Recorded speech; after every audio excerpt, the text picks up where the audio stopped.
What's going on? What's going on? It's been a while. I've been busy. Life happens.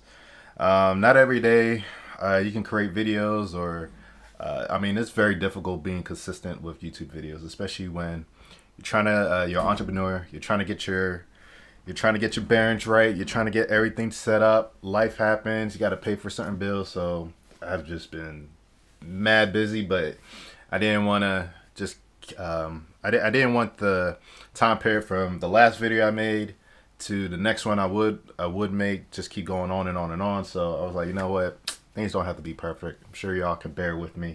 And this is just a lot of stuff that's going on in West Africa that I see it every day. I get the alerts, and I'm just like, you know what? I need to start talking about this stuff again. So I do my best. A little bit of a transition in the background, but it's all good. The focus is just going to be on really three stories that I want to talk about. So really, just going forward, I'll bring up some stories that I think are very notable that we should probably at least know about, know what's going on in the region, and I'll give my commentary.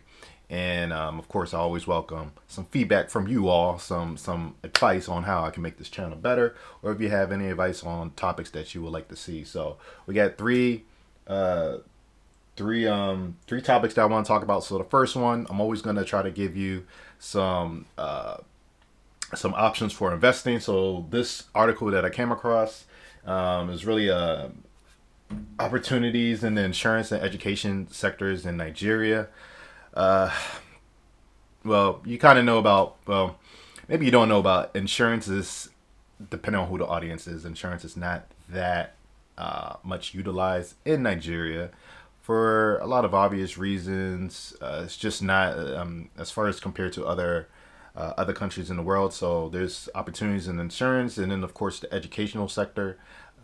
There's always going to be opportunities in education anywhere you go, especially with the continent of Africa just being compared to like in between India and this continent of Africa, the youngest population. So if you don't educate these young people, you're gonna have some problems when they get older, and then of course those are the generation coming underneath us. So I'm gonna read an article about that.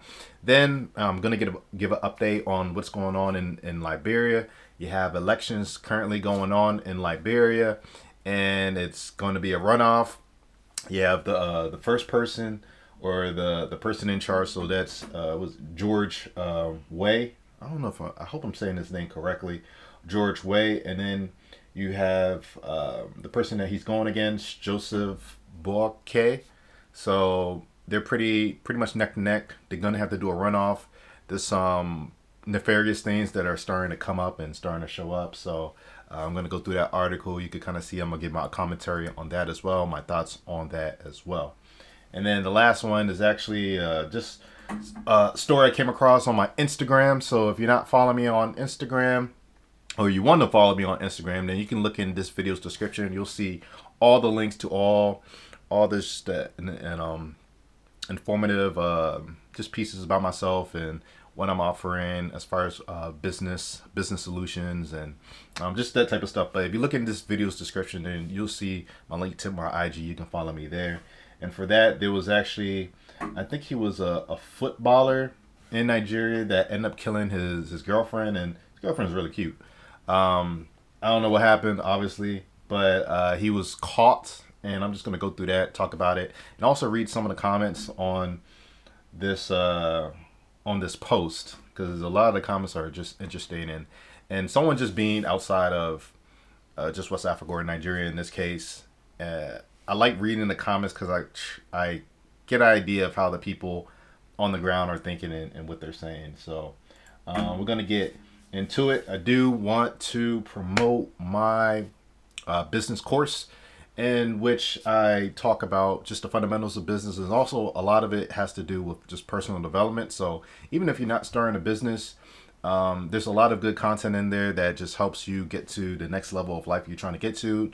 It helps you with goal setting. A big portion of it is goal setting, and also action steps on what you can do every day in order to get to the next step. So I really try to be detailed and give practical advice in my course. So you can definitely check that out. And if you're in the DMV area, I do have meetup groups, 3 different meetup groups. If you don't know what meetup is basically a platform of interest groups. So if you like to play sports, if you like to do instruments, if you're trying to learn languages, like whatever interest you have, if you go to meetup.com and put in the location, you can learn about other people that decide to make a group and throw events. So I have 3 groups.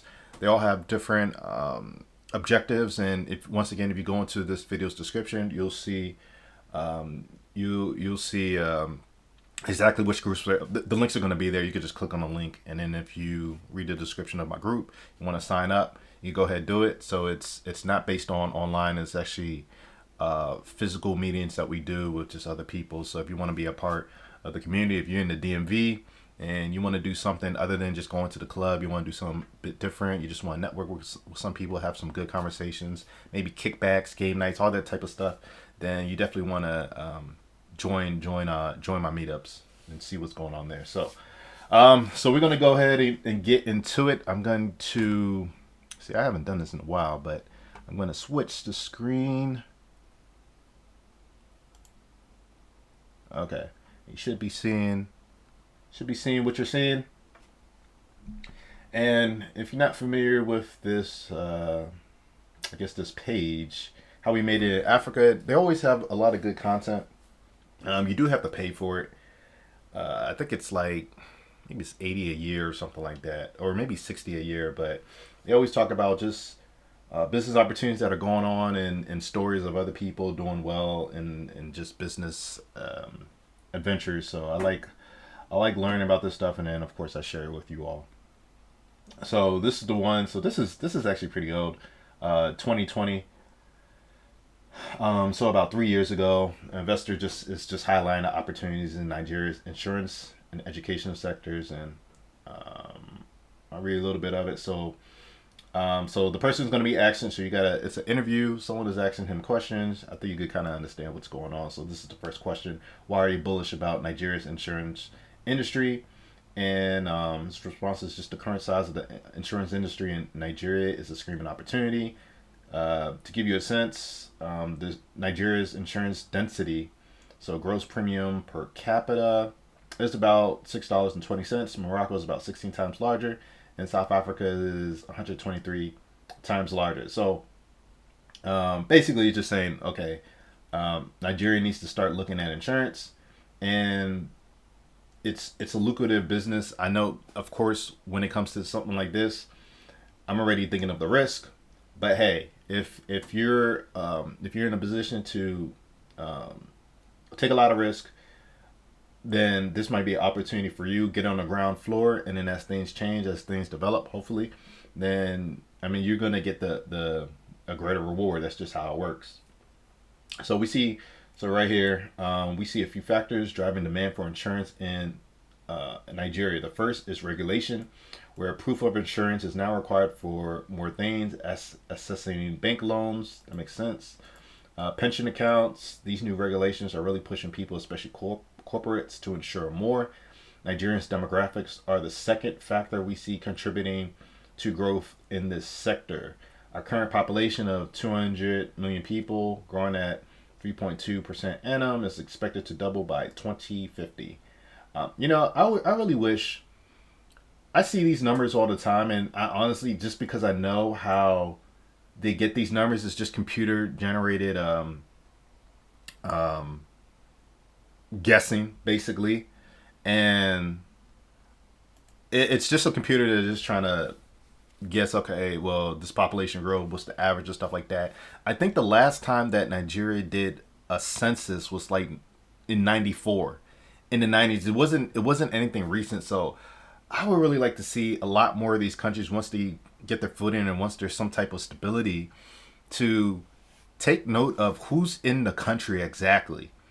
Get and put your resources towards that. So then you know where your resources should be going, who you should be focusing on. I mean, it's just so much better than just using a computer, just saying, okay, 200 million people. Like, what is it really? Because you always got a lot of people, because of what's happening in outside countries, you got a lot of people that migrate into Nigeria, and it's just like you don't know who's here. Like, this computer generated number can be completely off, and we just don't know. So they need to start doing some census, do a census, and then we'll go from there. But anyways, Nigeria's average median age is 18 years old, and this is young, growing, and dynamic population is great for the insurance industry.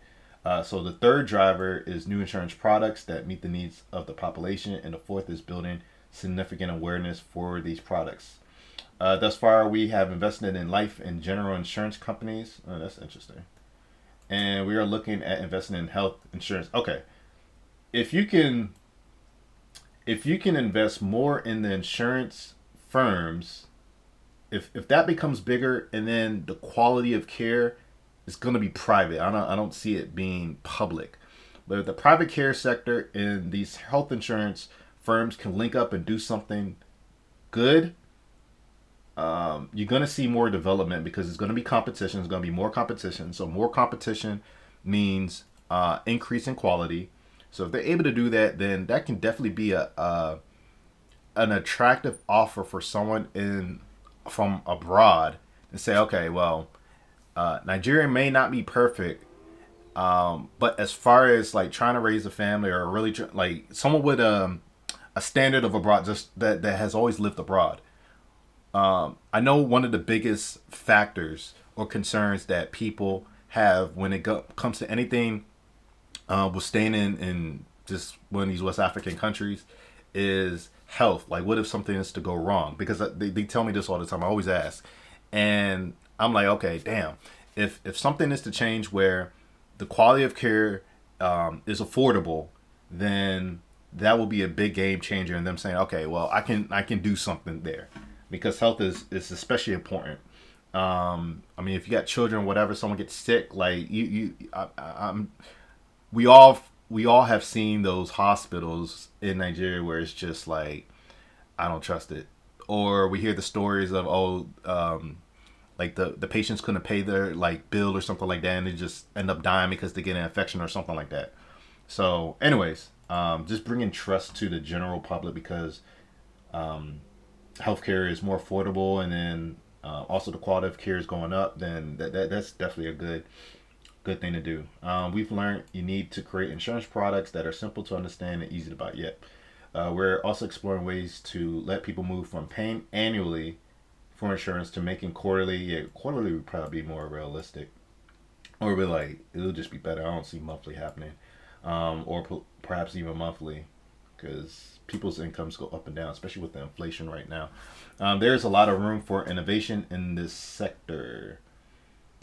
So the next question they ask is, Varad also has several educational investments. What opportunities do you see in this sector? And his response is, we think the education space is extremely interesting. Families prioritize educating their kids for the best extent possible and will send their children to as good a school as they can afford. Historically, the best schools were government ran. That's surprising. But over the years, the quality of public sector education has declined. There have always been private schools in Nigeria, but most were linked to religious institutions. Now there's a growing number for profit schools. Nonetheless, there is still a deficit of quality educational facilities in Nigeria and Ghana. I don't know why I include Ghana, but with demand for good schools far exceeding. Okay, we started by investing K through 12 private schools in Nigeria. We've now invested in two schools that collectively have 8 campuses and close to 4,000 students. We like to increase those numbers significantly. We are keen to invest in more schools that have great academic programs and administrators, and where we can provide capital. Okay. We also consider how we could create more value for our existing schools. Can we offer after school programs or summer programs? Or can we cut costs by consolidating purchasing supplies and services across our schools? We also think about how and where we can expand. For example, one of our schools opened the first standalone special needs, interesting, school in Nigeria, for which there's massive demand. Yeah, I always wonder about that. Like the people that are immobile or have certain issues, I guess they're just left behind. I mean, these are the ones that you usually see like hawking items on the street, or like they'd be like on a skateboard, and it looks like their legs are like pretzels, and then they're just trying to just beg for change. So uh, maybe that school's for them. Hmm. In addition to K through 12, we also have invested in a University of Ghana, which operates a branch campus of Lancaster University, UK. Students can therefore attend Lancaster University, Ghana, and receive an education with the same materials being used at Lancaster University, UK, and professors who teach by video conference or fly to teach in person for a while, all at a fraction of the cost of going to UK. This creates an incredible opportunity for students to receive a high quality education in West Africa, and we hope to invest in more educational institutions like this. We're also interested in investing. Okay, this is what I was looking for, in vocational training schools, but have not yet found any investable players operated in this space in Nigeria or Ghana. Yeah, so they want to pretty much just bring money to anyone that's trying to do a vocational training school. And that's actually one of the ideas that I have. I think it will be a great opportunity. I'm glad that they brought it up because a lot of people just think school, school, school. You just go to college, and if you're in the U.S., I don't know so much how it is in the U.K., but if you're in the U.S., you're starting to see that the cost of education is just too damn high. It doesn't even make sense to the point where the way the internet is set up now and the way that you can just get information more easily, people are looking for, or employers are looking for people that already have skill. If you have a degree and no experience, then it's just like you're not really you're actually taken away from the company. So now they have to put in more resources into you so that you become valuable. So I don't think, in my opinion, in West Africa right now, I don't think there should be, how can I say this? I think the focus should be on vocational training and technical schools, trade schools, basically, and helping. Like, it should be a focus. My heater just caught on, but there should be. Don't worry about it. There should be a focus on building up the trades, making sure that people are, like, I'm thinking infrastructure building. I'm thinking when it comes to just buildings, when it comes to electricity, energy, that type of stuff. I want to see more in there. I want to see the culture of maintenance improved in countries like Nigeria. That's where I believe it should be a greater investment in, not just people just getting degrees, because if they get degrees and there's no businesses, then it's just like, it's just a waste of time. And that's a lot of that is what's happening in America, where it's like you get this you graduate, you have a whole lot of debt, and not a lot of jobs are hiring like that, or the pay that they're paying is just, it's lower. It's not keeping up with the rate of inflation, and at the end of the day, it's just like you're looking like a sucker. So, but I'm glad they actually talked about this. So that's cool. Are there any sectors in Nigeria in which you'd be hesitant to invest? So I guess that's a good thing. Oil and gas is always going up and down, and then just large infrastructure projects. Yeah, we don't, because they don't have that much experience. Mining, commodity-based sectors. So I mean, and that takes a lot of capital, and then of course, being in having a good relationship with government officials. So because it's Nigeria, you already know what it is. There's gonna be a whole bunch of kickbacks, and it's not like it's not something.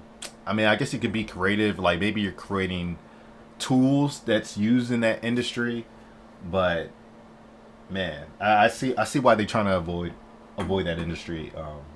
So, but yeah, those are some of the opportunities that you have right there. You got the insurance industry, then you got the educational industry. If that's your field, if that is something that you enjoy, you think you make a good fit for it, or you have a conviction to do something in that, then hey, you want to look more into it, see what you can do. Of course, make your trips back and forth consistently. And really, I mean, these opportunities are available anywhere in West Africa. Like, Africa, I see the whole continent, for the most part, it's like the last frontier. There's so much development that needs to be done. You can get on the ground floor easy. Yeah, there's more risk, but there's also more reward. There's less bureaucracy. If you know how to use the system, sometimes paying people, sometimes it is what it is. Like, this ain't the time to say, oh, it shouldn't be. No, like, what is it now? Look at how the situation is now. Go in and do what you need to do to get your footing, and then from there, I mean, things can change for the better. But these are some two good areas that you can invest in, not just in Nigeria, but also in other countries in West Africa. Of course, just weigh out the risk and see if it makes sense. So that's that. The next story I want to talk about is what's going on in Liberia right now. So Liberia is experiencing its elections. You got two people going against each other. Joseph Boakai and George Weah. And George Weah, I think this is going to be his third term. All right, so I have to make a correction. It's Boakai and George Weah. So yeah, just replace every time I say it wrong. Just go with my correction. So enjoy the rest of the video. Because he's been there for 6 years. But so right now, yeah, they got a runoff going on. They're pretty much neck to neck. And I'll go ahead. Here's the article right here. African News. They also have a lot of good information. I always try to look for the ones related to West Africa because, you know, this channel is about West Africa. But if you're interested in any other commentary about or any other stories, then it's just a news website. So related in or dealing with Africa. So you can just go through it. And this one is free. You don't have to pay for anything.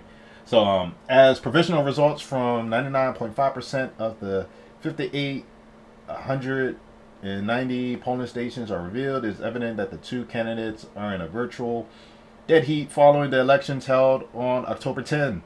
Mr. Weah currently holds 43.8% of the vote, with Mr. Boakai closely trailing 43.5%. Yeah, that's pretty much tight. They got to do a runoff for that.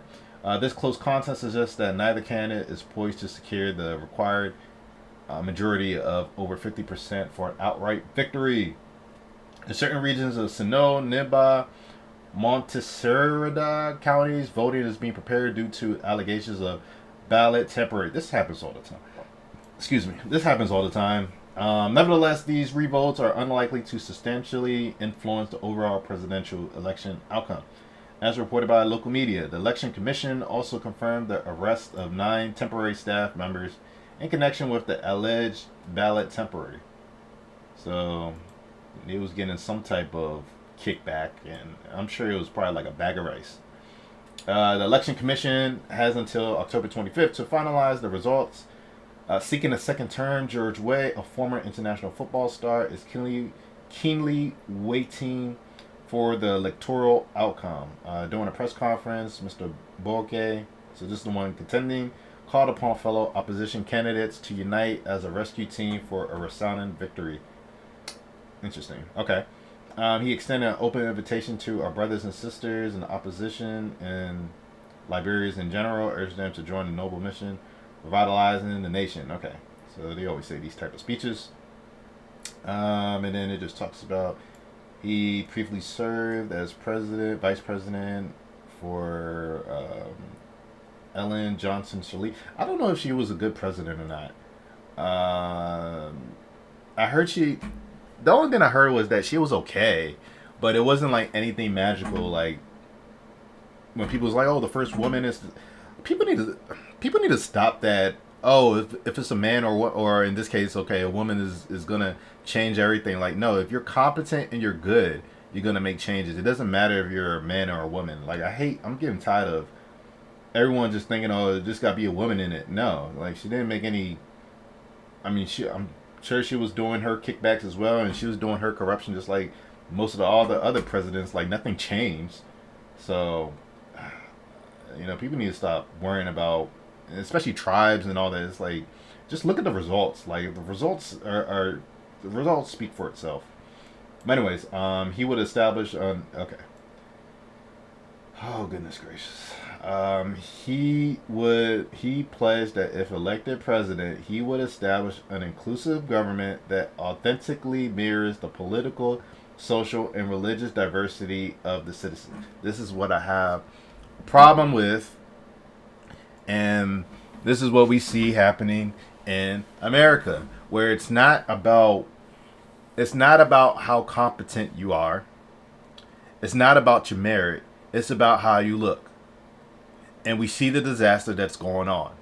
I don't want incompetent leaders just in spaces where they take my tax dollars to just push an agenda that makes no sense, or where most people don't like the results that are coming from it.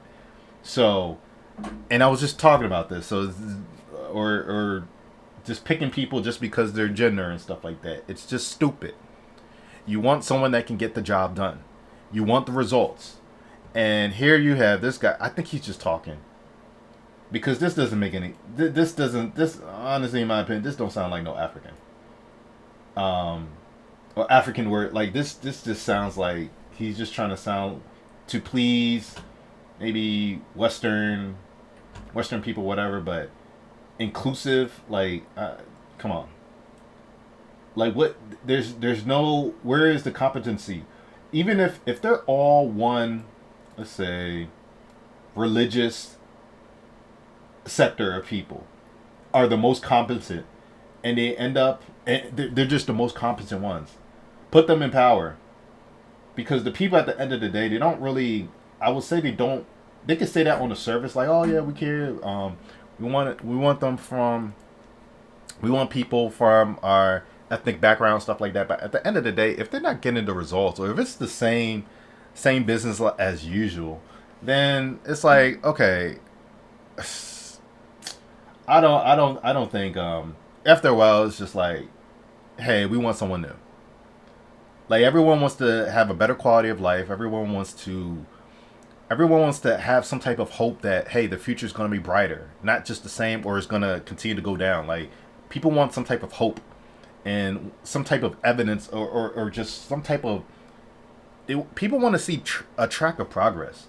And if you don't pick right, or you focus on the wrong things, then nothing's going to change. But I think he's just saying this just to... Someone wrote it for him. It sounded nice, but in practice, we know how things go. Among the 18 candidates, none secured more than 3... Wow.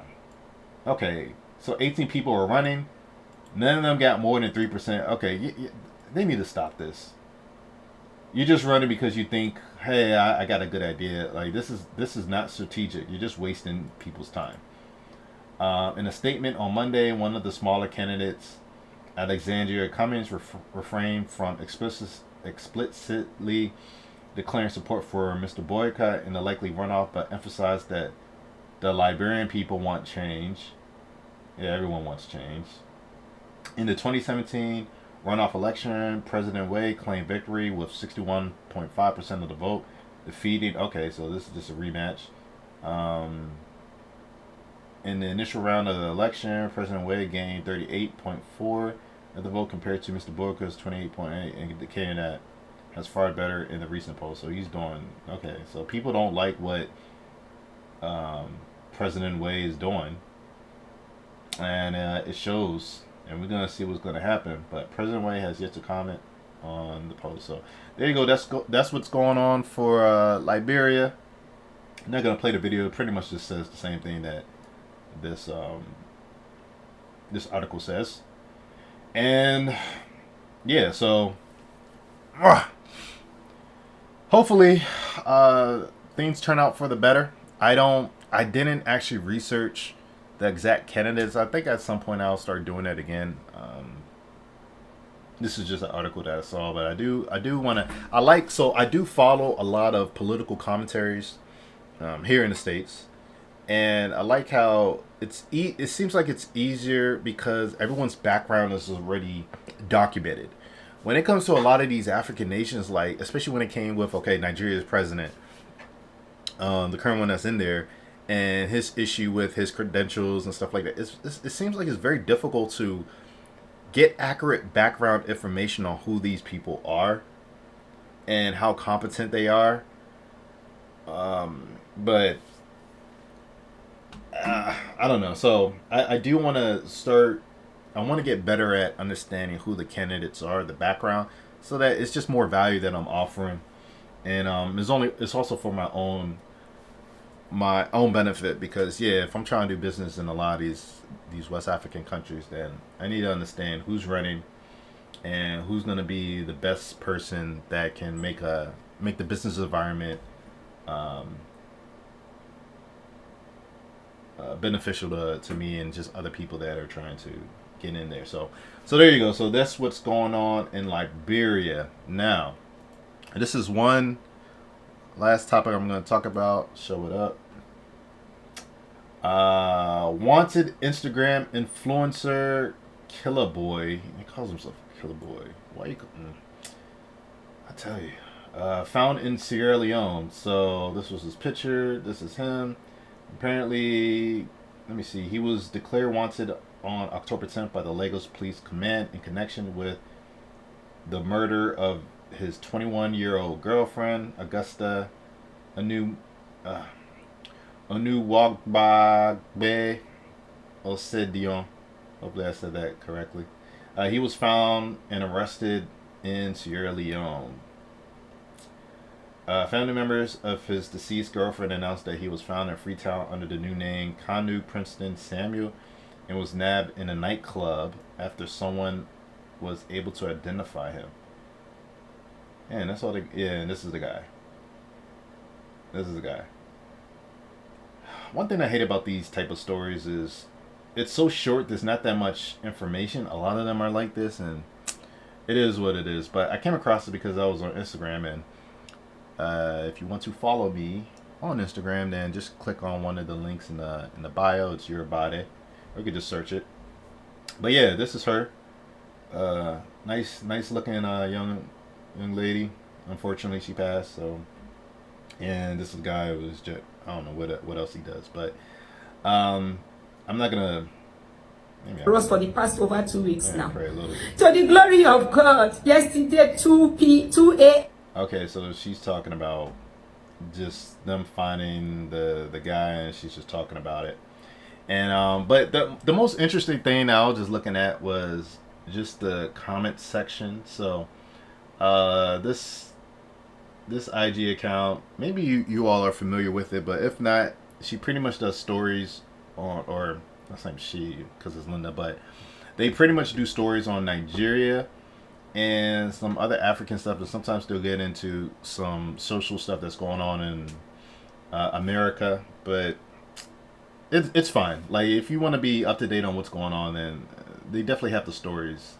I don't like all of them, but it is what it is. But I'm just looking at some of the comments. I didn't know who this person was. I don't follow these type of people. He calls himself KillaBoi, and he actually killed this person,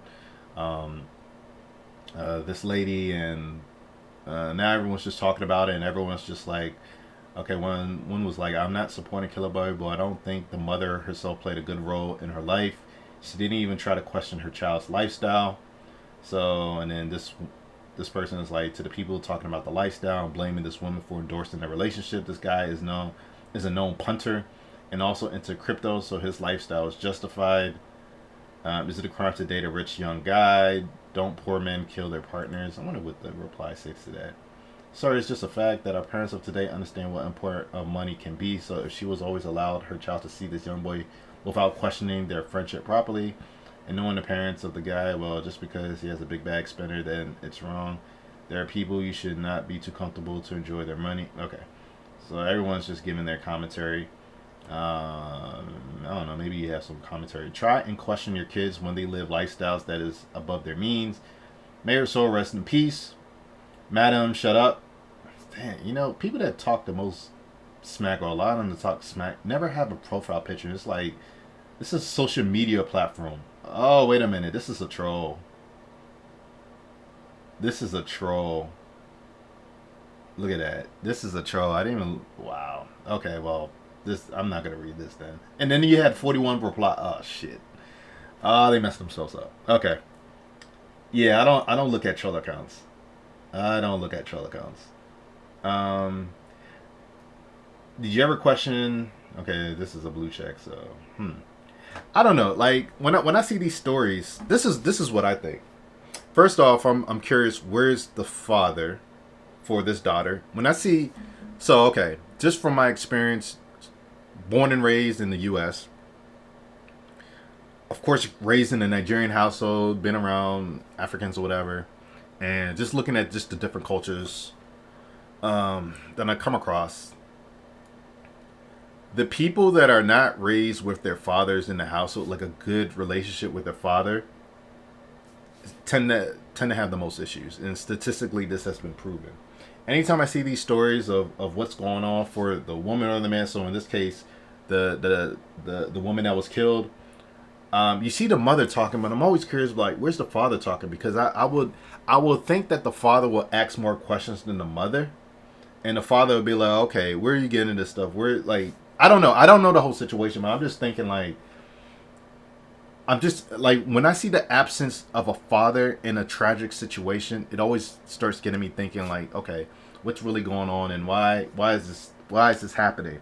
That's what I think about. It's unfortunate, but I'm like, okay, maybe.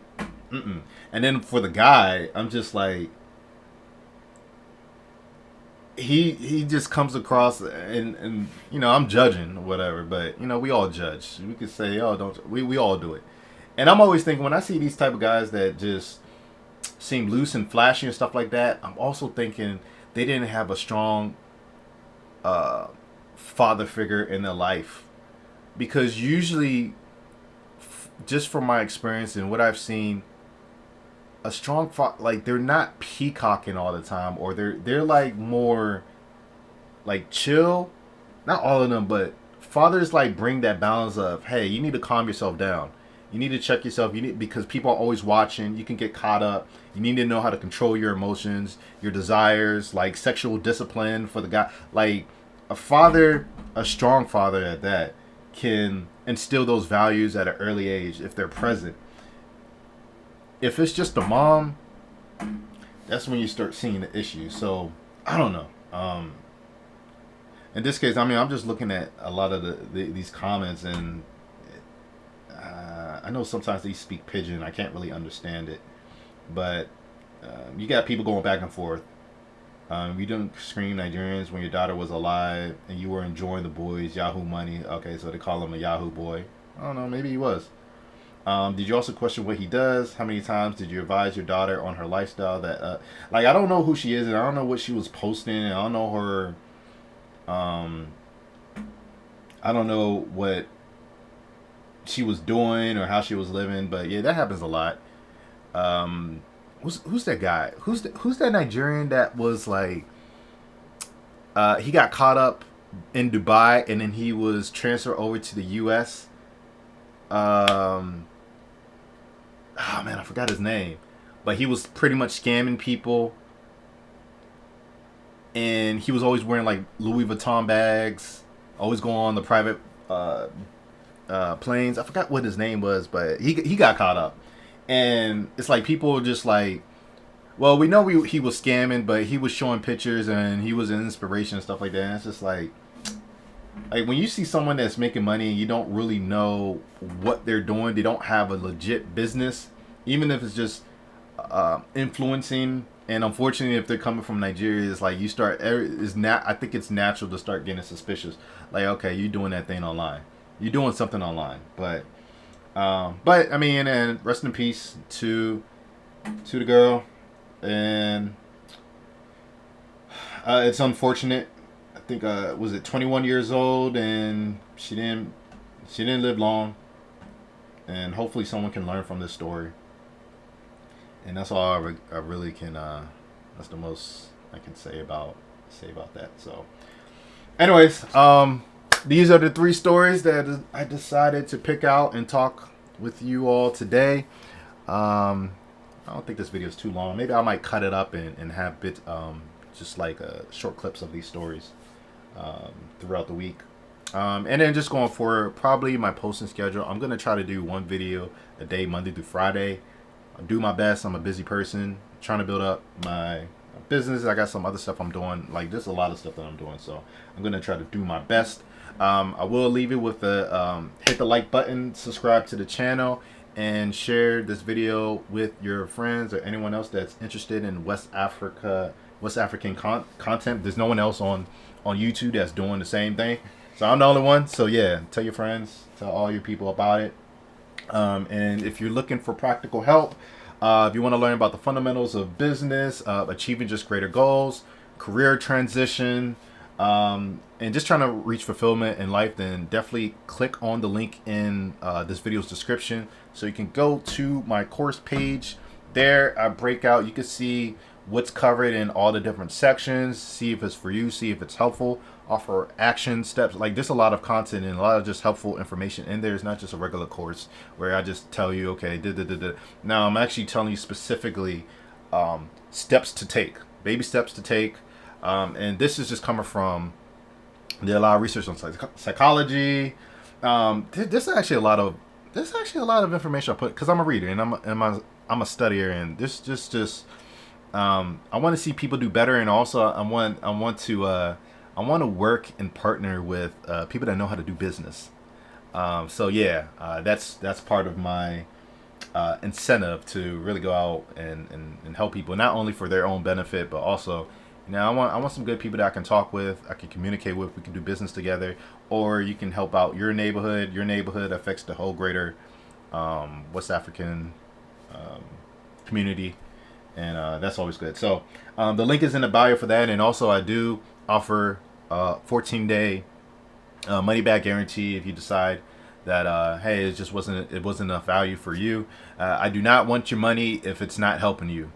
I don't want that. That's no benefit to me. Like, I want you to be doing well, even if it's in your career. Hey, when I start building up the businesses in West Africa, I need people to hire.